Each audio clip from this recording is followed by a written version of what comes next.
화답이 진동하고 말씀에 갈급한 묵백성들이 구름같이 모이게 역사하여 주시옵소서. 성전마다 차고 넘치게 역사하여 주시옵소서.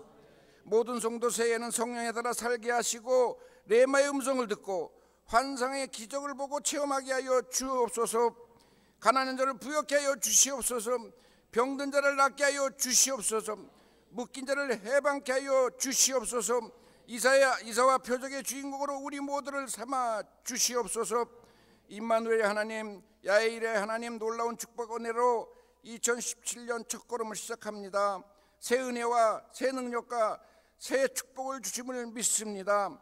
2017년 첫 특별 새벽 기도와 4일간의 축복 성회에 하나님의 영광이 가득하게 하여 주시옵소서. 이 예배를 수종드는 모든 봉사자들 기억하여 주시옵고 아름다운 찬양을 흠양하여 주시옵소서.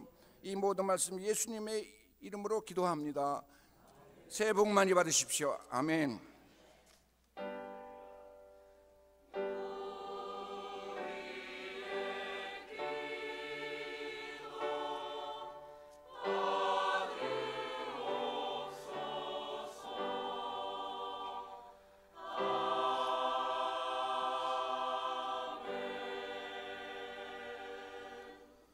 오늘 은혜 받으실 하나님의 말씀은 요한복음 6장 5절부터 13절 말씀입니다.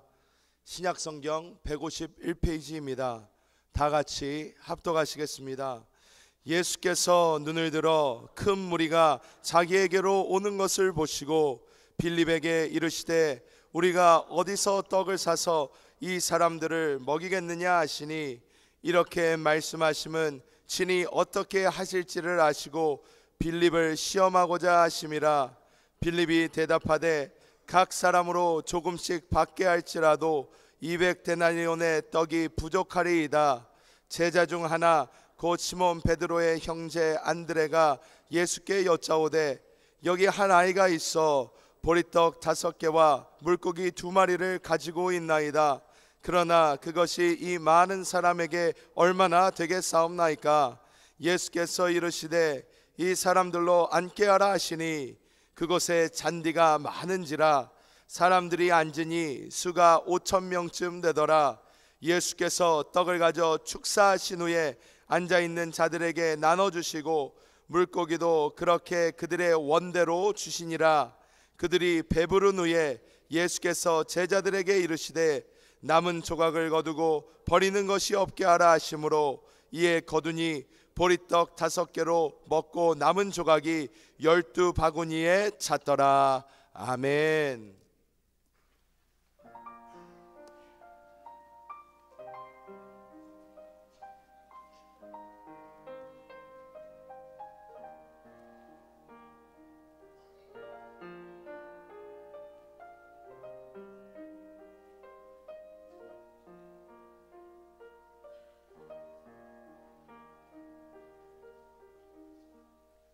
약한 나로 강하게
네, 할렐루야. 우리 하나님을 크게 다시 한번 찬양합니다. 할렐루야, 할렐루야, 할렐루야. 우리 새해가 시작됐습니다. 2017년 새해에는 여러분 가정, 또 직장, 사업, 특별히 여러분 가족들에게 놀라운 축복이 넘치는 하나가 되기를 주임으로 축원합니다. 자, 우리 입술의 고백은 창조의 능력이 있습니다. 우리 두 사람 이상에게 한번 인사할 때 새해를 축하하고 축복합니다 한번 인사합니다. 새해를 축하하고 축복합니다. 항상 믿음으로 기대하고 소망할 때마다 그 믿음과 소망이 우리의 삶을 변화시킵니다. 2017년은 좋은 일이 일어납니다. 하나님의 최고의 위로를 받는 그런 한 해가 될 줄 믿습니다. 자, 우리 이 시간에 다 같이 한번 오른손에 성경을 들고 우리 하나님 말씀에 대한 우리 믿음을 다 같이 한번 이 시간에 선포하겠습니다. 이것은 나의 성경책입니다. 나는 이 성경이 하나님의 말씀이심을 믿고 이 성경이 말하는 것과 할 수 있다는 것을 할 수 있습니다. 오늘 하나님 말씀을 배워 이 말씀을 깊이 묵상하고 마음속에 받아들여 꼭 변화받을 것을 예수님의 이름으로 기도합니다. 아멘. 내 믿음대로 될지어다. 저는 오늘 요한복음 6장 5절에서 13절 말씀을 가지고 주님의 축복하심을 체험하는 길이란 제목으로 말씀을 나누겠습니다. 2016년 지나간 해를 한번 뒤돌아보면 우리는 크고 작은 일에서 어떠한 성공 또 어떤 실패를 맛보았습니다. 어떤 일에 대해서는 결과가 참 좋았고 또 어떤 일에 대해서는 참 어려움이 있었습니다. 왜 어떤 일은 성공적이고 결과가 좋았고 어떤 일은 왜 잘 안 됐고 힘듦이 있었을까? 이 뒤돌아보면요, 거기에는 우리가 그 일에 대하는 태도에 많이 영향이 있는 것을 알 수 있습니다.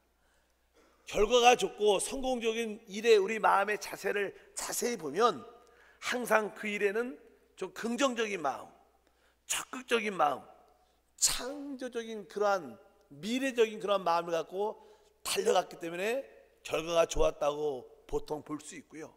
혹시 결과가 안 좋은 내용을 보면 그 일에 대해서 좀 부정적이고 조금은 소극적이고 자꾸만 가고지향적으로 집착하는 그러한 모습 때문에 그 일이 안 된 결과를 알 수 있습니다. 이제 2017년을 우리가 새롭게 맞이하려면 다시 한번 우리 마음의 자세를 다시 한번 새롭게 다짐하는 귀한 시간이 돼야 될 것입니다. 특별히 우리 믿는 자들이 어떤 일의 결과가 좋지 않을 때, 어떤 일에 실패가 있었을 때 왜 그럴까? 뭐 세상 사람들은 뭐 여러 가지 이유가 있겠지만 우리 믿는 하나님의 자녀 입장에서 볼 때 거기에는 근본적인 원인이 딱 두 개가 있다고 쉽게 표현할 수 있습니다. 첫 번째는 우리가 우리 자신을 정확하게 잘 모른다는 겁니다. 두 번째는 우리 하나님의 그 풍요함과 풍성함을 또 모른다는 것입니다. 우리가 어떤 일에 대해서 성공적인 삶을 살려면 우리 자신의 실체에 대해서 분명히 정확하게 인지하고 인식하고 있어야 되고, 두 번째는 하나님의 그 부유함, 풍성함을 분명하게 알고 믿어야 된다는 거예요. 그럴 때 2017년은 우리에게 놀라운 축복과 위로의 해가 될 줄 믿습니다. 그러면 이제 축복의 누림을 갖기 위해서는 첫 번째로 말씀드린 것처럼 우리 자신을 분명히 아는 지혜가 필요하다. 실제로 오늘 요한복음 6장에 보면은 두 사람에 대한 이야기가 기록되어 있습니다. 뭐 많은 사람들이 관련되어 있지만 거기에 특별히 빌립이라는 제자와 안드레라는 제자가 있었어요. 어떻게 보면 빌립은 그 일에 실패와 결과가 좋지 못했고, 안드레라는 제자는 주님이 명하신 그 일에 대해서 성공적이었고 결과가 좋았습니다. 그들의 마음의 자세를 통해서도 우리가 우리 자신을 비춰볼 수 있다. 첫 번째로 우리는 우리 자신이 어떠한 존재인가를 분명히 알아야 됩니다. 여러분, 여러분의 영적인 상태, 여러분의 자체에 대해서 어떻게 알고 있습니까? 성경에 보면 그것은 다른 것이 아니라 우리가 아무것도 할 수 없는 사람인 것을 분명히 알아야 됩니다. 인생을 살아가다 보면요, 우리가 할 수 있는 일, 작은 일도 있지만 종종은 우리가 할 수 없는, 우리가 해결할 수 없는 큰 일을 만날 때가 훨씬 많습니다. 그럴 때마다 다시 한번 우리의 연약함과 우리의 부족함을 깨닫는 것이 얼마나 큰 지혜인가를 알아야 될 것입니다. 성경에 보면 하나님께 위대하게 쓰임받는 사람들의 기본적인 특징은 자기가 하나님 안에서 큰 죄인이었다는 사실을 분명하게 인지했습니다. 이것을 우리가 잊지 않아야 됩니다. 베드로 같은 경우에도 주님께 위대하게 쓰임받았지만 그가 하나님께 부름받을 때 그가 밤새도록 급을 던졌지만 한 마리도 잡지 못했습니다. 이제 해가 뜨고 아침이 돼서 배를 해변가에 대고 배를 마무리 정리하고 있는데 많은 사람들이 어떤 사람과 함께 바닷가로 몰려옵니다. 보니까 바로 예수님이고 많은 사람들입니다. 그래서 예수님께서 그 베드로를 향해서 좀 배를 빌려 타자 말씀하시고 그 배를 타고 조금 그 배를 해변가에서 띄운 다음에 그들을 향해서 생명의 주옥 같은 말씀을 전한 후에 베드로에게 말씀하십니다. 이제 베드로야, 좀 깊은 데 가서 그물을 던져라 이렇게 말씀하시니까 베드로가 하는 말이, 주여, 제가 밤이 새도록 그물을 던지지만 한 마리도 잡지 못했지만 내가 주의 말씀을 의지해서 그물을 던지겠습니다. 그리고 조금 배를 멀리 나가서 그물을 던졌더니 진짜 수많은 고기가 잡혔습니다. 사실 그 시간에는 고기가 잡힐 수 있는 시간도 아니고 고기도 없는 시간인데 그렇게 많은 고기가 잡힌 거예요. 그럴 때 베드로가 느낀 하나의 감동이 있었어요. 야, 이분이 누군가? 이분이 하나님이 아닌가? 이분이 하나님의 아들이 아닌가? 그런 깨달음과 동시에 자기의 죄인임을 깨닫게 됩니다. 베드로의 고백은 이렇게 기록되어 있습니다. 누가복음 5장 8절에 보니까 시몬 베드로가 이를 보고 예수의 무릎 앞에 엎드려 이르되 주여 나를 떠나소서, 나는 죄인이로소이다. 참 우리가 하나님 앞에 나올 때 주님 나를 떠나소서, 내가 죄인입니다. 이러한 철저한 자백의 고백이 나중에 우리에게 얼마나 큰 축복이 되는지, 철저한 죄인임을 깨닫는 지혜가 있어야 됩니다. 우리 스스로 깨닫지 못하지만 우리의 영적인 눈이 활짝 열리면 우리가 죄 가운데 허물 가운데 살아온 것을 느낄 수밖에 없고 그것을 아는 지혜가 함께하는 줄 믿습니다. 또 성경에 누가복음 18장도 그런 고백이 있어요. 어떤 두 사람이 성전에 기도하러 올라갑니다. 한 사람은 바리새인이었어요. 한 사람은 세리, 또 사람들한테 아주 더러운 욕도 먹고 비참하고 또 안 좋은 편판을 들었던 건 세리입니다. 두 사람이 성전에 들어가서 기도를 합니다. 아마 따로따로 서서 기도를 했겠죠. 이 바리새인은 딱 보고 세리가 기도하는 걸 보고 하나님께 기도합니다. 하나님, 나는 저 세리와 같지 않아서 감사합니다. 나는 저렇게 남의 것을 토색하지도 않고 훔치지도 않고 악한 일을 하지도 않고, 그리고 나는 일주일에 2번씩 이렇게 금식도 하고 하나님께 11조 드리는 믿음을 주시면 감사합니다. 그렇게 하나님께 간절히 기도했다고 말씀합니다. 그런데 그 세리는 하나님 앞에 나와서 가슴을 치면서 하나님, 나는 죄인입니다. 나는 죄인입니다. 내가 무엇을 구할 수 있겠습니까? 하나님, 나를 불쌍히 여겨 주시옵소서. 그렇게 통회하는 기도를 합니다. 주님은 이 비유를 말씀하시면서 하나님께서는 바로 그 바리새인의 기도가 아니라 그 세리의 기도를 들으셨다, 이렇게 말씀하신 줄 믿습니다. 세리의 기도가 그러죠. 누가복음 18장 13절을 보니까 세리는 멀리 있어서 감히 눈을 들어 하늘을 쳐다보지 못하고 다만 가슴을 치며 이르되 하나님이여 불쌍히 여기소서, 나는 죄인이로소이다 하였느니라. 우리가 진짜 우리 자신을 분명히 알 때, 우리가 진짜 처절한 죄인임을 분명히 알고 아무것도 할 수 없음을 알 때 진짜 하나님 우리를 만나 주십니다. 내가 다른 사람보다 좀 더 의롭고 더 괜찮고 이런 생각을 우리 마음에 갖고 있다면 남들은 그를 인정할지 모르지만 하나님은 그를 인정하지 않는다는 겁니다. 그러나 우리가 철저하게 자신의 부족함과 죄인임을 깨달을 때 하나님이 우리를 만나주시고 하나님의 능력으로 축복을 주시는 줄 믿습니다. 또 구약에도 그런 분들이 많지요. 우리 이사야 선지자 잘 알지 않습니까? 예수님의 이 땅에 오심을, 초림의 오심을 예언한 그 이사야 선지자가 자기가 존경했고 사랑했던, 하나님을 잘 섬겼던 우시야 자기 왕이 죽었습니다. 그래서 마음이 너무나 고통스러워서 하나님을 향해서 기도하다가 하늘 문이 활짝 열려 하늘 보좌가 보이고 하나님의 그 옷자락이 하나님의 성전을 이렇게 쫙 덮고 있고 그 가운데 하나님의 영광이 가득한 것을 봅니다. 그러자마자 하나님 앞에 엎드려서 회개를 합니다. 이사야의 고백도 이렇게 기록되어 있습니다.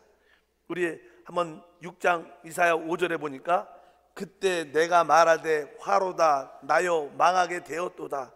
나는 입술이 부정한 사람이요 나는 입술이 부정한 백성 중에 거주하면서 만군의 야훼이신 왕을 배웠음이라 하였더라. 그 이사야 선지자가 그 나름대로 하나님을 섬기고 하나님을 사랑했던 그 이사야 선지자가 하나님의 영광을, 하나님을 직접 보니까 그의 고백이 나는 입술이 부정한 사람이다. 얼마나 우리가 입술로 죄를 많이 짓고 남을 판단하고 비판하고 정죄합니까? 자기의 죄를 보게 된 거예요. 그리고 엎드려서 화로다 화로다 내가 죽게 되었다, 난 죄인이란 그러한 고백을 하는 것을 볼 수 있습니다. 결국 이렇게 하나님을 깊이 만난 사람들은 자기가 철저하게 죄임을 깨닫고 그 결과 하나님께서 그들을 위대하게 사용한 줄 믿습니다. 여러분들에게 그러한 은혜가 있기를 바랍니다. 우리는 우리가 죄인일 뿐만 아니라 우리가 아무것도 할 수 없음을 깨달아야 됩니다. 사실 사람이 하나님께 선택을 받고 그 사람이 하나님께 쓰임받는 시간이 그렇게 쉽지 않습니다. 짧게 금방 이루어지지 않습니다. 많은 과정을, 베드로 같은 경우에도 하나님께 선택이 되고 하나님 주님께 3년 반이라는 훈련을 계속 받죠. 베드로의 기질은요 아주 다혈질이고 또 지도적인, 또 인도자 입적인 그러한 아주 성격을 가지고 있기 때문에 아주 성격도 아주 급하죠. 항상 모든 일에 자신감이 있었던 사람이었습니다. 이제 주님이 마지막 때가 돼서 제자들에게 마지막으로 말을 합니다. 내가 곧 이제 장로들과 대제사장과 서기관들에게 잡혀서 곧 감옥에 갇히고 십자가에 못 박혀 죽게 될 것이다, 이런 말을 하니까 그러나 너희들은 다 도망갈 것이다, 이렇게 주님께서 말씀을 합니다. 그러니까 베드로가, 다른 제자들은 가만히 있는데 베드로가 그 자리에서 일어나서 주님은 그렇지 않습니다. 다른 제자들은 다 떠나가도요 나는 감옥에도 같이 갈 거고요, 주님이 죽으면 죽음까지 같이 할 겁니다. 아주 자신만만하게 말을 했어요. 그러니까 우리 주님께서 네가 오늘 밤 닭이 울기 전에 3번 나를 부인할 것이다. 베드로는 그런 말에 신경 쓰지 않고 주님 나는 그렇지 않습니다. 그런 모든 일에 자신이 떴습니다. 그날 결국 예수님은 잡혀갔고요, 베드로는 멀찍이 예수님을 쫓아갔습니다. 이제 예수님이 재판받을 때 많은 사람들이 거기서 겨울적이라 추워서 불을 쬐고 있었는데 어린 여자 소녀가 나와서 베드로를 딱 보고 거기 많은 사람들이 말을 합니다. 아, 이 사람도 예수 함께 있었던 사람이야, 예수와 함께 있는 같은 그 당 사람이야. 그러니까 왜 그러면 베드로도 잡히고 죽게 되니까 베드로가 두려움이 떨려서 아, 나 저 사람 알지도 못해. 그러니까 그런 이야기를 어린 소녀가 3번 동안 하는 거예요. 그러니까 나중에 3번째는 저주하면서 내가 저 사람을 알지 못한다, 난 절대로 알지 못한다, 내가 알면 내가 지금을 하면 내가 내 이름의 성을 갖다, 막 이렇게 그런 표현을 했던 거예요. 그리고 나서 그때 예수님이 그 신문 받는 그런 분위기 가운데 붙잡혀 있는 가운데 베드로의 모습, 얼굴을 딱 쳐다봤습니다. 성경은 그 모습에 대해서 이렇게 기록되어 있어요. 누가복음 22장 61절에 보면 주께서 돌이켜 베드로를 보시고 베드로가 주의 말씀 곧 오늘 닭 울기 전에 내가 3번 나를 부인하나 하심이 생각이 나서 밖에 나가 심히 통곡했다. 한번 읽어볼까요? 밖에 나가 심히 통곡했다. 심히 통곡했다. 베드로는 내가 자기가 자기의 의지와 열정으로 주님을 끝까지 따를 수 있다고 생각합니다. 그런 일에 또 자신감도 있었어요. 다른 사람 못해도 나는 주님을 끝까지 따라갈 수 있고 감옥에도 죽음까지 불사할 수 있어. 그런 마음을 갖고 가는데 자기가 그 어린 여자 소녀의 그 지적에 예수님을 3번이나 부인하는 그런 자신을 보면서 거기를 도망쳐 나오면서 무엇을 했겠습니까? 자기 자신의 비참함과 비굴함을 보고 그 앞에 엎드려서 심히 통곡하고 좌절에 빠졌습니다. 베드로는 거기서 깨달았어요. 야, 나는 진짜 예수님을 부인할 뿐만 아니라 나는 아무것도 할 수 없는 사람이야. 우리가 하나님께 쓰임받고 하나님 축복을 받으려면요, 이 단계까지 한번 바닥을 하나님이 내려오게 하신다는 거예요. 아직까지 여러분들이 나는 할 수 있어, 나는 잘하면 돼, 이런 생각이 충만하다면 결코 아직도 멀었다는 그런 인식이 있을 필요가 있습니다. 이제 베드로는 모든 것이 포기돼 자신감이 없었습니다. 이제 나는 예수님도 부인했고 나는 주님께 부끄러워서 볼 수도 없고 쓰임받을 수 없어. 그런데도 우리 주님은 베드로를 찾아오셨습니다. 그리고 베드로에게 찾아오셔서 주님이 베드로에게 3번 물어봐요. 베드로야, 네가 나를 사랑하느냐? 다시 한번. 그러니까 베드로가 네 주님, 내가 주님을 사랑합니다, 이렇게 고백을 해요. 그래서 좀 이따가 다시 한번 주님이 또 물어보는 거예요. 베드로야, 네가 나를 사랑하느냐? 그러니까 베드로가 네 주님, 제가 주님을 사랑합니다. 제가 주님을 사랑합니다. 그 시간이 조금 지났습니다. 근데 주님이 3번째 또 물어봅니다. 베드로야, 진짜 네가 나를 사랑하냐? 그러니까 자기가 며칠 전에 예수님을 3번 부인했던 그 생각이 떠오르는 거예요. 그때는 내가 감옥에도 가고요, 내가 죽음까지 내가 같이 따라가겠습니다. 내가 감옥에도 가고. 근데 지금 2번이나 내가 주님을 사랑합니다, 내가 주님을 사랑합니다 이렇게 고백하다가 3번째 네가 주님을 사랑하냐? 그러니까 거기에 자신감이 없는 거예요. 변화가. 내가 진짜 주님을 사랑하나? 또 내가 예수님을 부인하면 어떡하지? 진짜 나는 몰라. 난 나를 모르겠어. 성경은 이렇게 기록합니다. 요한복음 21장 17절 읽어보니까 3번째 이르시되 요한의 아들 시몬아, 내가 나를 사랑하느냐 하시니, 주께서 3번째 내가 나를 사랑하느냐 하심으로 베드로가 근심하여 이르되 주님, 모든 것을 아시오매 내가 주님을 사랑하는 줄 주님께서 아시나이다. 예수께서 이르시되 내 양을 먹이라. 2번은 베드로가 내가 주님을 사랑합니다, 내가 주님을 사랑합니다 하고 이렇게 내가가 나왔지만 3번째 그 질문에 주님, 나는 모릅니다. 난 내가 주님을 사랑하지만 사랑한다고 말하는 것이 진짜인지 아닌 것도 모르겠습니다. 나는 모르고요, 주님이 주님이 사랑할 주님이 아십니다. 이렇게 베드로는 마음 바닥까지 내려가서 자기가 아무것도 할 수 없다고 말했을 때 하나님께서 그를 사용해서 위대한 사도로 사용하신 줄 믿습니다. 우리가 하나님께 받는 축복도 바로 이러한 단계를 통해서 우리가 깨닫습니다. 여러분들이 여러 가지 문제와 환난과 어려움 가운데 있을 때 여러분들이 결국 마지막에 하나님, 나는 진짜 자신이 없어, 나는 못합니다, 이렇게 고백이 될 때 하나님이 그때 역사하시는 거예요. 그래서 사람의 끝은 하나님의 시작이다. 이것을 기억하셔서 여러분들이 2017년은 분명히 여러분 자신을 알길 바랍니다. 여러분 자신을 너무 신뢰하면 안 됩니다. 나는 교회를 위해서, 나는 하나님을 위해서, 나는 우리 가정을 위해서 뭐 할 수 있어. 실제로 하나님이 도우지 않으면 우리는 아무것도 안 됩니다. 이것을 분명히 깨달아야 될 것입니다. 우리는 그런데 여기까지만 알면 안 됩니다. 여기까지만 알면 안 됩니다. 오늘 요한복음 6장에 우리 주님께서 말씀을 전할 때 남자만 적어도 5,000명 사람들이 모였으니까 뭐 여자와 어린아이까지 하면 10,000명, 20,000명 이상 많이 모였을 거예요. 사실 우리 교회도 이 자리에 성도들이 모여 있지만 남성보다는 여성이 훨씬 더 많죠. 그런 것처럼 남자만 5,000명이니까 뭐 여성까지 어린아이까지 하면 뭐 한 15,000명 이상 되지 않겠습니까?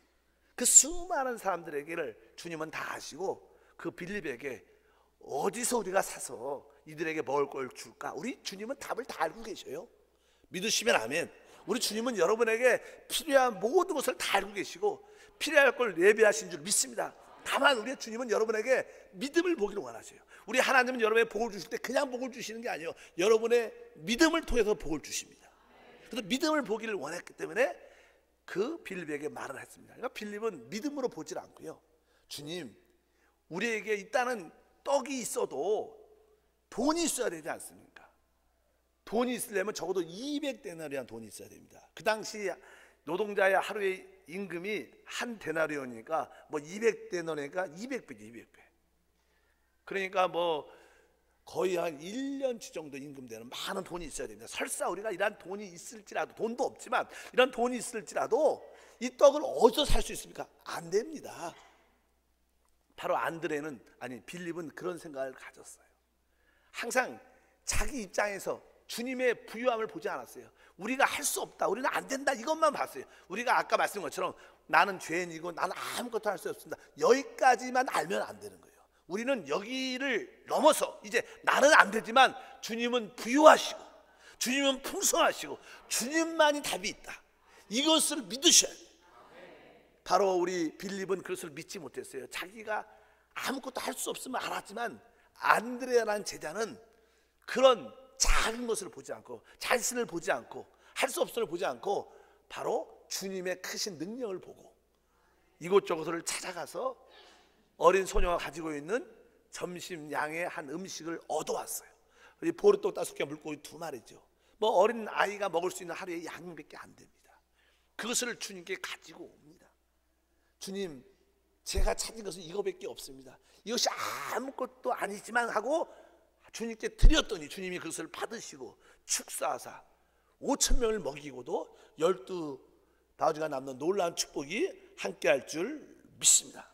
우리는 이 말씀을 통해서 일단 우리는 할 수 없지만 주님은 부유하시고 풍요하시고 주님만이 할 수 있다, 이것을 첫 번째 믿어야 되고, 이제 우리가 아무것도 할 수 없는 상황에서 주님께 드릴 수 있는 무엇인가를 해야 됩니다.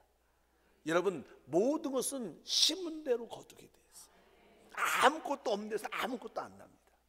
만약에 여러분들에게 건강이 필요하다, 나는 몸이 너무 약해, 그래서 나는 교회 올 수도 없고 봉사할 수도 없어, 이렇게 생각하면 안 됩니다. 여러분, 그래도 여러분들이 교회에 오셔야 되고, 그래도 몸이 약하고 힘이 없어도 봉사를 하셔야 하나님이 더 건강을 주시는 겁니다.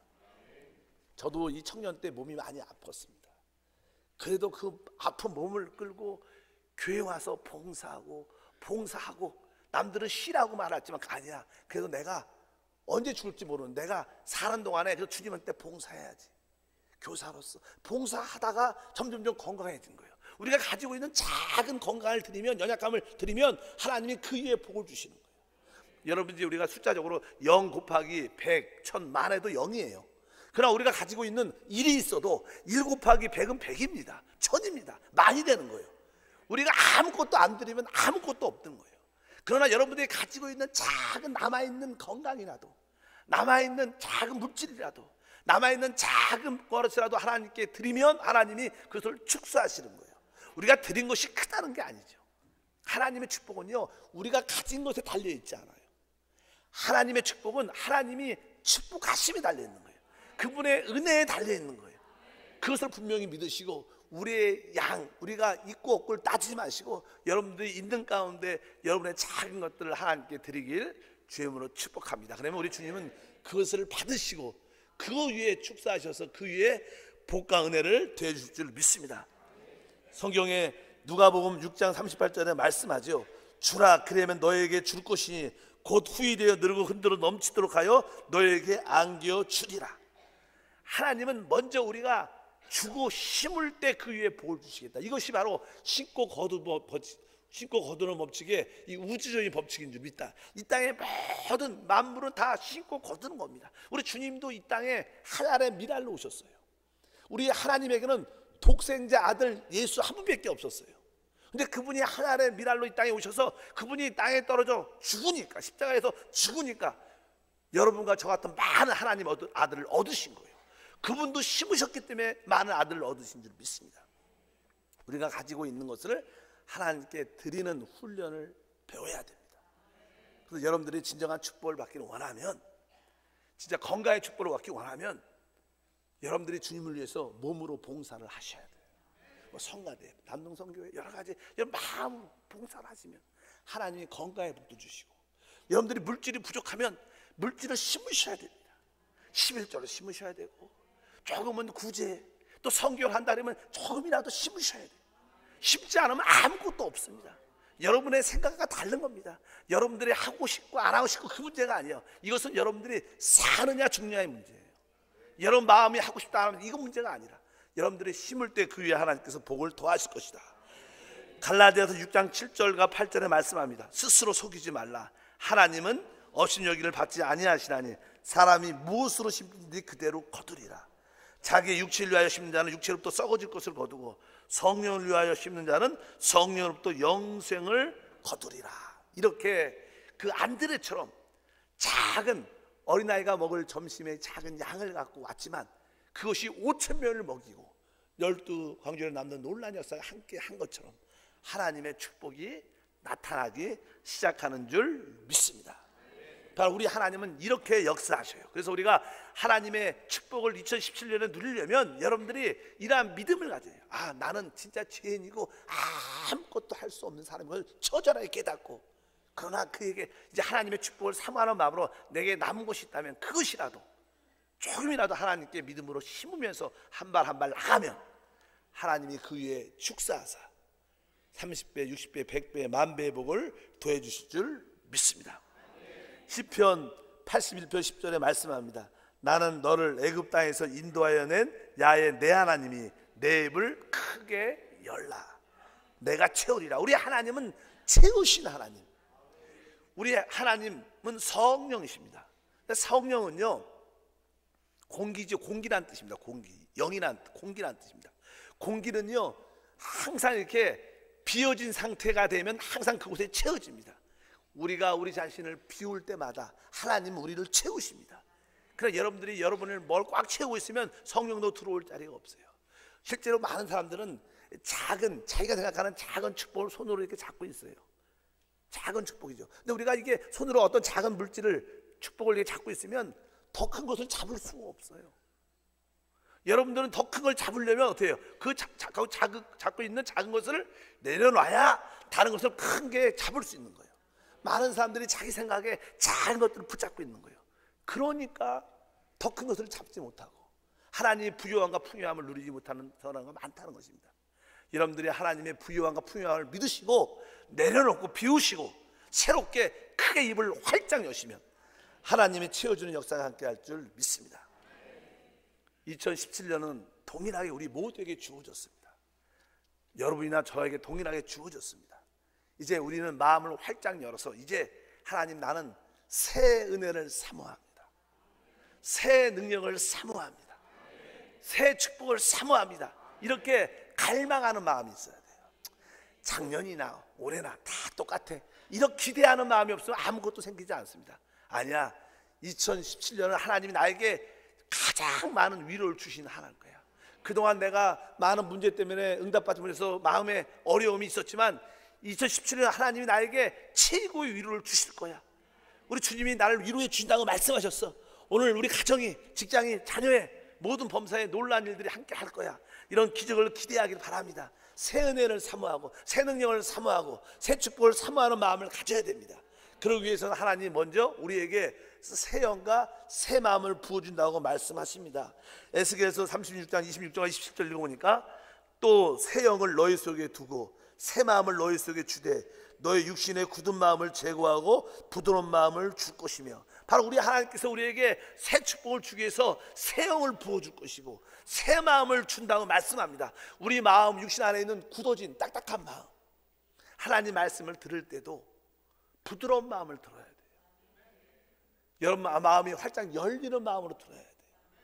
똑같은 말씀이지만, 똑같은 우리의 선포지만 여러분들이 어떤 자세로 듣냐에 달려 있습니다. 그래서 여러분들은 뭐 담임 목사나 우리 사역자들에 대해서 조금 이렇게 부정적인 생각이 있어도 다 지우셔야 돼요. 옛 영, 옛 마음에 새로운 축복이 들어올 수 있지 않습니다. 새 영, 새 마음에 새로운 축복이 들어가요. 하나님, 내가 지정하는 거 다 잊어버리고 새롭게 시작합니다. 하나님이 나를 위해서 가장 좋은 교회를 주셨고, 나를 위해서 가장 좋은 목사님을 보내주셨고, 나를 위해서 가장 좋은 교구장님을 보여주셨고, 나를 위해서 가장 장로님을 보내주셨으니까 내가 새 영과 새 마음을 가지고 내가 받아들입니다. 그럴 때 여러분 안에 새 은혜가 부어지기 시작하고 새 축복이 부어지기 시작하고 새 능력이 나타날 줄 믿습니다. 우리가 믿음으로 살아갈 때 우리에게 어려운 일이 생깁니다. 새로운 문제가 다가옵니다. 근데 여러분들이 기억해야 돼요. 새로운 어려움과 새로운 문제가 다가올 때는 여러분에게 하나님의 새 능력을 체험하기 위한 것이다, 새 축복을 체험하는 것이다, 이렇게 받아들여야 돼요. 뭐 큰 문제가 다가오면 하나님의 큰 능력을 체험하기 위한 것이다, 그렇게 여러분들이 믿음으로 받아들이면 하나님이 그 그릇에 큰 능력과 큰 축복을 채워 주실 것이다. 자꾸만 옛날에 이긴 승리를 기억하지 마십시오. 옛날의 승리가 오늘날 내일의 승리를 보장하지 않습니다. 바로 오늘의 승리는 오늘 주어지는 거예요. 하나님, 내가 새 영과 새 마음을 받고 이제 새 마음과 새 마음속에 생각 속에 새 은혜를 꼭 채우겠습니다. 새 능력을 꼭 채우겠습니다. 새 축복을 채우겠습니다. 이러한 믿음으로 2017년을 달려가면 하나님의 축복이 풍성하게 나타날 줄 믿습니다. 어제 새 첫 예배 때 하나님이 우리 교회에게 위로를 준다고 말씀하셨어요. 뭐 여러분에게도 말씀하셨고 저에게도 말씀했어요. 저는 하나님의 그 큰 위로를 기대합니다. 우리 안에 하나님이 주시는 그 큰 위로하심을 말미암아 2017년은 정말로 행복한 해. 야, 우리 인생이 살만한 거야. 인생이 행복한 거야. 하나님 안에서 참 이렇게 좋은 일도 있었구나, 생기는구나. 이러한 꿈 같은 해가 될 줄 믿습니다. 기도하겠습니다. 하나님 아버지, 감사합니다. 2017년은 하나님의 큰 축복을 마음껏 누리기를 원합니다. 이를 위하여 오늘 말씀처럼 분명히 우리 자신을 분명히 알게 하시고, 또 그뿐만 아니라 하나님의 부유하신가 풍성함도 알고 믿게 도와주시고, 이제 하나님 주신 새 영과 새 마음 속에 새 생각으로 채워 이제 하나님 주시는 새 은혜, 새 능력, 새 축복으로 넘치는 삶이 되게 도와 주시옵소서. 주 예수 이름으로 기도함나이다. 아멘. 잠시 동안 고개 숙여 주시기를 바랍니다. 2017년의 축복들은 여러분 마음의 자세에 달려있죠. 이제 새 영, 새 마음, 새 생각으로 새 은혜와 새 능력과 새 축복을 담는 마음을 활짝 여시기를 축복합니다. 저는 이 시간에 여러분들을 하나님께 인도하기를 원합니다. 이 땅의 모든 사람은 다 죄 가운데 태어나고 죄의 싹은 사망입니다. 영원한 멸망이란 뜻입니다. 어떤 누구도 예외가 없습니다. 그러나 우리 하나님 우리를 사랑하셔서 그 아들 이 땅에 보내주시고 십자가에서 몸지키고 피 흘리심을 흘려 우리의 모든 죄를 속량 구속하시고 누구든지 주 예수를 믿으면 죄사함 받고 영생을 얻습니다. 이 시간에 하나님이 여러분을 찾고 계십니다. 마음의 문을 두드리시면서 보라 보라 보라, 지금이 은혜 받을 때요, 지금이 구원의 날이다. 이제 오늘 여러분들 하나님의 그 크신 은혜와 구원을 받아들이셔야 돼요. 오늘 여러분 중에서 우리 한세교회 처음 나오신 분들이 있다면 하나님의 그 축복을 받아들이십시오. 하나님의 영생을 받아들이십시오. 자리에서 한번 일어나십시오. 처음 나오신 분들 있으면 자리에 일어나시고, 오랫동안 교회를 떠났다 다시 나왔습니다, 다시 믿기로 원합니다, 이런 분도 일어나십시오. 아니면 나는 교회를 나오지만 아직까지 구원의 확신도 없고 제사함의 확신도 없고 영생에 대한 확신도 없고, 이런 분도 다시 한번 일어나셔서 믿음으로 다시 한번 주님을 영접하십시오. 그럼 놀라운 구원이 체험되고 누려질 줄 믿습니다. 성경에 말씀합니다. 사람이 마음으로 믿어 의에 이르지만 입으로 시인할 때 구원을 받습니다. 제가 하는 기도를 소리내서 믿음으로 크게 따라하면 성령께서 여러분 마음에 확신과 구원과 영생을 주실 것입니다. 제가 하는 기도를 따라하기를 바랍니다. 사랑의 하나님, 저는 죄인입니다. 이제 하나님의 부르심을 받고 믿음으로 일어났습니다. 예수님, 나의 모든 죄를 씻어 주옵소서. 예수님, 나를 마귀와 사망에서 구원하여 주옵소서. 나는 이 시간 주님의 보혈로 제사함 받았습니다. 나는 이 시간 하나님의 생명인 영생을 얻었습니다. 하나님 아버지, 날 구원해 주심에 감사합니다. 예수님의 이름으로 기도합니다. 아멘. 진심으로 환영합니다. 오늘 처음 나오신 분들 예배가 끝나시면 우리 새가족 환영에 참여하셔서 기본 교육도 꼭 받으시고 우리 교회에서 준비한 선물도 받기를 부탁드리겠습니다. 이미 구원받으신 분들은 크게 아멘 하겠습니다. 하나님 우리에게 최고의 복을 주셨습니다. 그 축복은 하나님 아들 예수 그리스도시고 그분이 성령으로 우리와 함께 한다는 거예요. 우리 주님은 실제로 영접하는 모든 자들에게 우리 안에 와 계시고 우리도 주님 안에 있습니다. 그런데 우리는 너무나 주님이 우리와 함께 한다는 사실을 너무나 잊습니다. 그러니까 주님께서 너는 나를 예배 때마다 모일 때마다 나를 기억하고 기념해야 된다. 그래서 주님께서 내가 너를 위해서 찢긴 그 몸을 기억하고 내가 너를 위해서 흘리신 이 피를 기억해라. 이 몸과 이 피는 바로 새 생명과 새 언약을 주는 것이다. 그래서 오늘 주님의 살과 피를 먹고 마시는 귀한 성찬 예배인 줄 믿습니다. 이것은 거룩한 것입니다. 하나님이 함께 하심을, 하나님의 큰 사랑을, 주님의 다시 오심을 체험할 수 있는 것. 하나님 내가 깨끗한 마음으로 주님의 이 살과 피를 먹고 마심으로 주님과 하나됨을, 주님의 치유를 누리게 도와 주시옵소서. 우리 자신을 준비하는 그런 기도를 다 같이 하나님께 드리겠습니다. 할렐루야. 하나님 아버지 감사합니다. 오늘 주 앞에 나와 성찬을 믿음으로 받아들입니다. 십자가에서 흘리신 주님의 그 살과 피와 찢기신 그 살과 피를 통해서 다시 한번 새 생명과 새 언약을 누리기를 원합니다. 주여 깨끗한 심령 가운데, 양식 가운데, 생각 가운데, 우리 몸 가운데 주님을 영접하고 받아들입니다. 주의 보혈로 우리 양심을 씻어주시고 주의 보혈로 우리의 생각을, 우리의 모든 온 존재를 씻어주셔서 주님과 하나 되게 하시고 새롭게 되는 놀라운 역사가 될 수 있도록 인도해 주시옵소서. 성령이여 성령이여 주장해 주시옵소서. 성령과 함께 이 떡을 먹고 마시게 도와주시옵소서. 주님의 제3의 실체를, 새 생명의 실체를 누리게 도와주시옵소서. 치유와 회복이 함께함을 믿습니다. 다시 오실 주님을 기다리는 소망의 시간이 되게 도와주옵소서. 주여 함께 하심을 감사합니다. 할렐루야 할렐루야.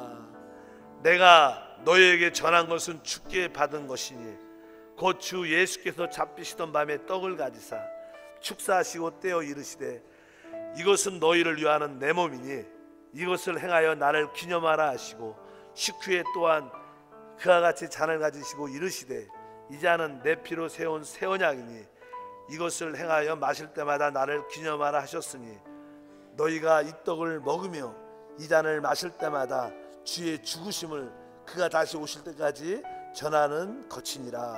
아멘. 하나님 우리에게 영원한 참된 음료와 영원한 참된 양식을 주심을 감사합니다. 주께서 십자가에서 찢기신 주님의 그 살을 먹습니다. 십자가에서 찢기신 그 결과 피를 우리가 믿음으로 마십니다. 이 살을 통하여 새 생명을 누리게 도와주시고 이 피를 통해서 새 언약을 누리게 도와주시옵소서. 주님의 큰 사랑이 우리 가운데 부어지고 있습니다. 마음의 육신의 깊은 상처와 질병 가운데 있는 모든 자들 주님의 성령의 피로 말미암아 치유되고 회복되게 도와주시고 하나님의 사랑에 다시 한번 고무되고 깨달아지는 시간, 다시 오실 주님을 기다리는 믿음의 시간 되게 도와주시고 특별히 이 떡은 원래 하나에서 나누어진 것입니다. 이 떡이 하나인 것처럼 그리스도 안에서 우리 모든 형제자매들이 하나님을 깨닫는 시간도 되게 도와 주시옵소서. 예수 이름으로 기도하옵나이다. 아멘. 우리 찬양하면서 성찬을 떼겠습니다.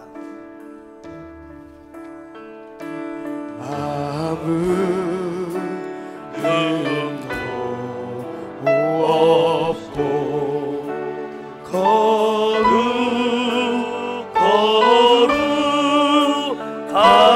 거룩하신 주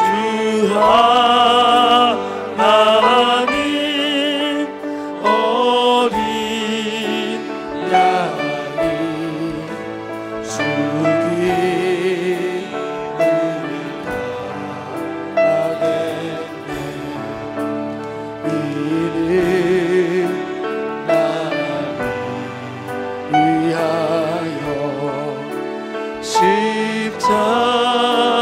십자가 위에서 못 박혀